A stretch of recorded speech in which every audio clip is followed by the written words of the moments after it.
Well, got another big mailbag today. Got some massive boxes here. This is quite an interesting one from Siglent, and I don't know what these are, but we'll work through them, small to big, as you always do. If I can, I'll put links down below for various things. Oh, this one's not too exciting. Just some countersunk screws, or threaded bolts, I suppose. I don't know. 2.5 by 8mm. Yeah, drilling. Next.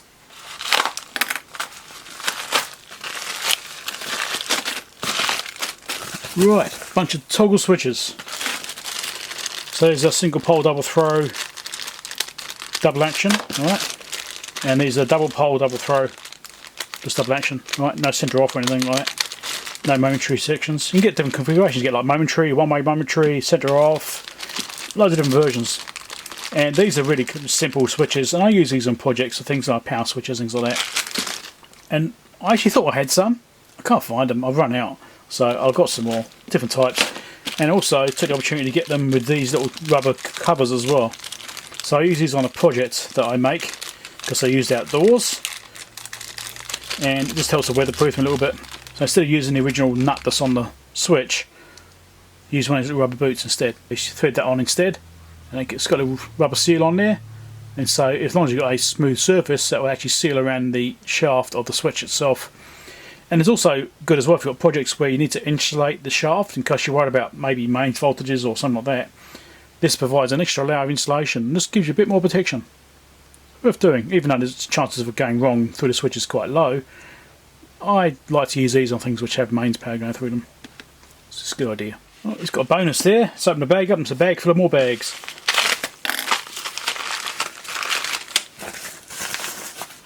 A bunch of JST sockets. These are 7-pin.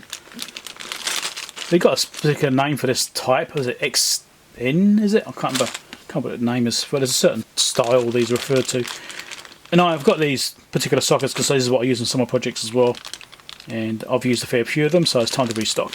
Nothing too exciting there. Oh, ripped them apart now, haven't I? Oh, right, there we go. So these are just some 56 ohm resistors. Now I actually got this for something I was repairing, the HP 3400A, because I realised I didn't actually have any 56 ohm. I had 51, but no 56s, and this particular device needed 56 ohm. Now I could have brought something together by merging values, you know, I could have got a couple of different values merged together to get 56 ohms or something close to it, or I could have figured something out. I didn't really want to do that. I just wanted to get the right parts, so I ordered the right parts. And I don't need them now. Well, not for that particular project anyway, because I've moved on from that. But but I still needed these parts, so these can go in my parts drawers. I've got loads of resistors, just not the right ones. So now I've got them.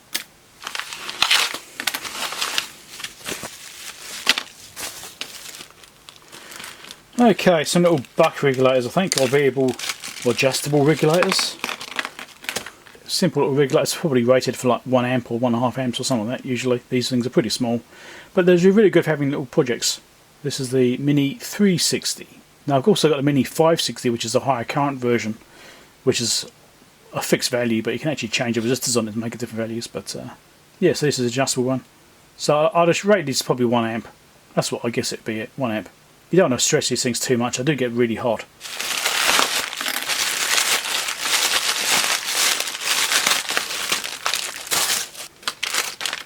Just like a bunch more modules, some kind. Need a real knife for this. DD23 CRTA, 2 cell, 1 amp. Okay, right, so this is a lithium ion battery charge circuit, rated at 1 amp for 2 cells. So it's got a little buck converter on it and a charge circuit.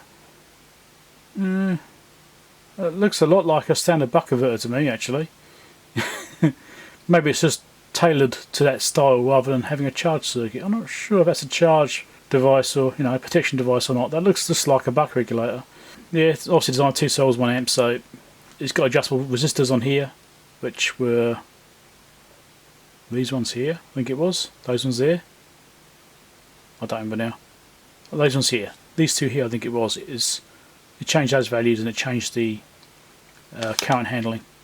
But yeah, little balls to have. You never quite know what you're going to need, and having little modules like this do come in handy. Let's do this one next, then we'll look at the Siglent box. And then we've got one more box after that.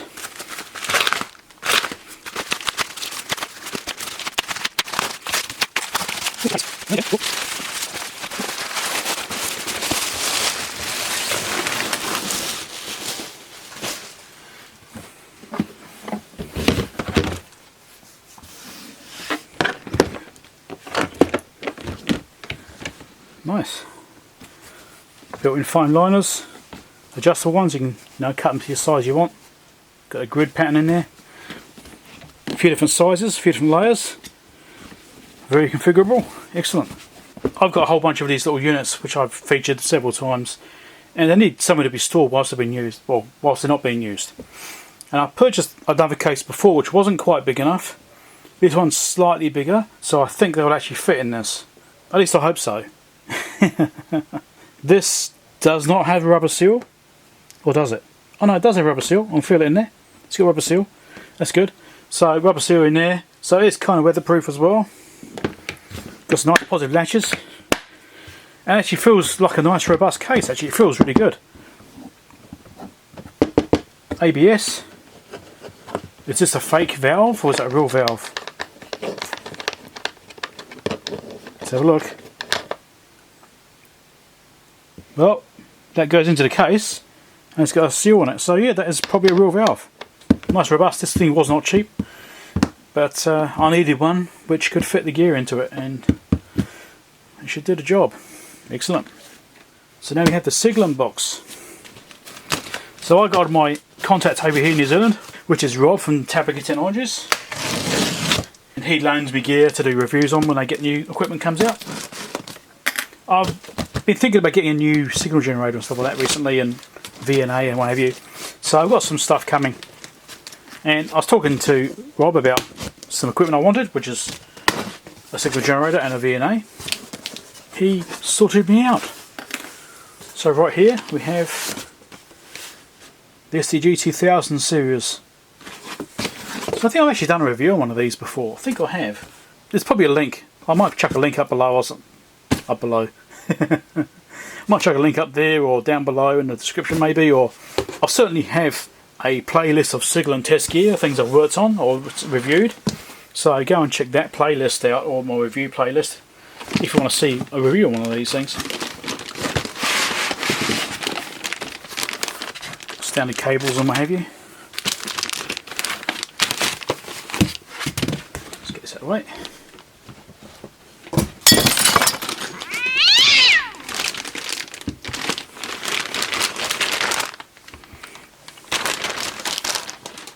So this is the SDG2104 X 40MHz AWG dual channel. It's got 50 ohm output as well. Quite common, I think, 50 ohm output. I want to use this to replace the Juntic I've got on my desk. So I've currently got, I want to replace that thing. Basically I want to replace this Juntic AWG with a Siglent. I just want a Siglent one. I mean, this thing works okay. It's a bit quirky, and it's also got things like noisy power supply. I mean, if you want a cheap AWG, maybe this is for you, but they've got things that the power supplies, if it's sitting it off, the power supply is sitting here whining away.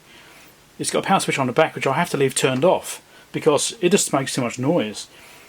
When it's running, it's not so bad, but it's just, yeah, I don't like it that much. It's what I had available to me, so I've got this to review some time ago. Juntic sent it to me for free, so I've been using it for that. Free's good, but I wanted something better. And this does 80 MHz, stuff like that. But this is better. But this is a much better unit, so I'm wanting to use this instead. I'm going to replace the Juntic with this thing. I mean, I'll probably put the Juntic out in my other lab and use it out there. Rare times I'd need to use one out there. I wanted to have this one for in here. So I'm happy with that. So thanks a lot, Rob, for setting me up with this thing. Got a good deal. Got a very good deal. Thanks to Rob. Very happy about that. You'll be seeing this in use in future videos, I'm sure. Nice hard power switch. Like hard power switches. Another good thing about this is it actually matches my other Siglent gear, so I could potentially just rejig my setup a little bit here and have these things stacked and potentially save a little bit of space because I can stack these properly together because they've got the feet and everything which lock into each other. If they've got the same length chassis, there's different length chassis depending on the gear, but I think this might fit with my multimeter quite nicely. I think I might be able to move multimeter down and stack these up together. I've got to double check the height and stuff, but I think it might fit. Siglent's doing quite well these days. They're actually becoming quite a good brand. You know, they've always been okay, but you know, Chinese brands tend to get hit on quite a bit for being a Chinese brand. But I've been happy with the Siglent gear. All the gear I've got from Siglent I've been really happy with. The reviews I've done on gear has been good. So I'm comfortable having Siglent gear. Some people say, oh, it's Chinese rubbish, but no, I don't think it is. Some of the stuff they're making these days is incredible. They're doing some really high-end stuff now. They come a long way from, you know, in the past 8 years or so since I found out about them.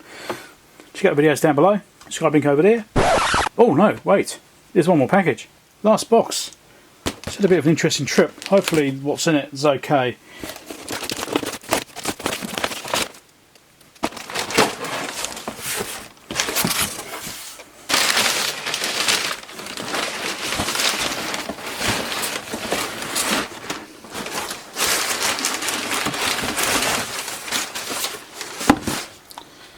Nothing too exciting.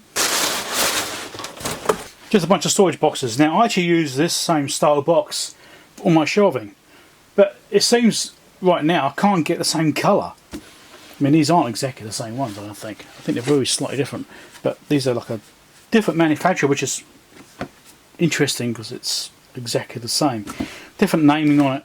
I think maybe it's been copied or something, I don't know, but because I was running out of places to put stuff. So you know how I have mailed these things up in Mailbag? Yeah, it's got to go somewhere, and I use these little storage bins for that. My shelving is pretty full. Can we get them out? Yes, we can. So here you go, there's a full-size bin.